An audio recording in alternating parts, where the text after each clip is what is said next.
Bonjour à tous, j'espère que vous allez bien. Si je vous disais de me citer une créature de Tatooine dans Star Wars, la plupart d'entre vous me répondront sûrement le Banta. Donc cette créature emblématique de la saga que l'on connaît depuis ses débuts dans Un Nouvel Espoir. Cependant, savez-vous que c'était un véritable animal qui était l'acteur des premiers Banta?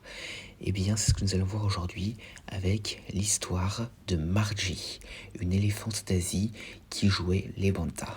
Donc, Margie était une éléphante d'Asie née dans la nature sauvage en Thaïlande et après avoir été capturée à l'âge de 10 ans avec une autre femelle éléphante nommée Badula, est finalement expédiée à Marine World Africa USA à Redwood City en Californie, où elle a servi d'attraction dans le parc dans les décennies à venir. Quand Margie avait 22 ans, George Lucas commençait à tourner Un Nouvel Espoir, le premier film de la franchise de Star Wars. Et alors, il se rendit en Tunisie, dans le désert, pour l'utiliser comme son décor terrestre de la planète Tatooine.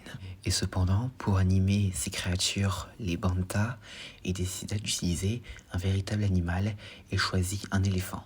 Cependant, le décor terrestre de Tatooine dans les déserts de Tunisie ne lui permettait pas d'utiliser un éléphant pour le Banta, étant donné qu'il ferait beaucoup trop chaud. Surtout pour un éléphant d'Asie, étant donné qu'il ne pouvait pas prendre un éléphant d'Afrique. Donc finalement, il se rapatria aux États-Unis et finalement, on lui permit d'utiliser un des éléphants du zoo, et qui est donc Margie. Elle est transportée vers le lieu de tournage de Star Wars à Death Valley, également en Californie. Une fois arrivée à la destination, elle est équipée d'un costume de Banta composé de couches de fourrure et d'un casque léger à cornes.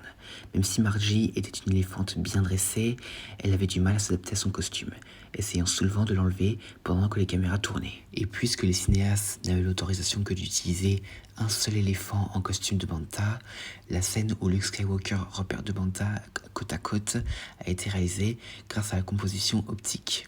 Et cependant, même après le tournage et après avoir rendu Margie au Marine World Africa USA, Lucas s'était attaché à l'éléphante et selon un rapport de Market Watch, Lucas continuait à rendre visite à l'animal dans le parc une fois le tournage terminé. Et plus tard, donc 2 ans après le tournage de Un Nouvel Espoir, la production de la suite, L'Empire contre-attaque, s'enclenche. Et là, des images de Margie ont été prises par une équipe comprenant les artistes d'effets spéciaux Dennis Muren, Phil Tippett et John Berg qui décidèrent d'utiliser cette séquence comme référence pour déterminer la manière dont les TBTT, les véhicules d'assaut de l'Empire, devraient se déplacer. Mais après ça, Margie a passé le reste de sa vie comme attraction de Marine World, mais a fini par être euthanasiée en novembre 1995 après avoir souffert d'une inflammation chronique des os. Cependant, Lucasfilm ne l'oublie pas, car en effet, plusieurs années après sa mort, dans les années 2010, elle a inspiré l'utilisation d'acteurs chiens pour les mollusques coralliens du film Solo A Star Wars Story. Et aujourd'hui, quant aux Banta, ils sont désormais utilisés en images de synthèse et non pas incarnés par des éléphants comme ça a été le cas pour Margie. Et j'ai envie de dire, tant mieux. Et à part ça, c'est tout ce que j'ai à dire concernant l'histoire de l'éléphante qui a permis la naissance d'une des créatures les plus emblématiques de la saga. J'espère que cette vidéo vous aura plu, n'hésitez pas à dire ça dans les commentaires et à la prochaine.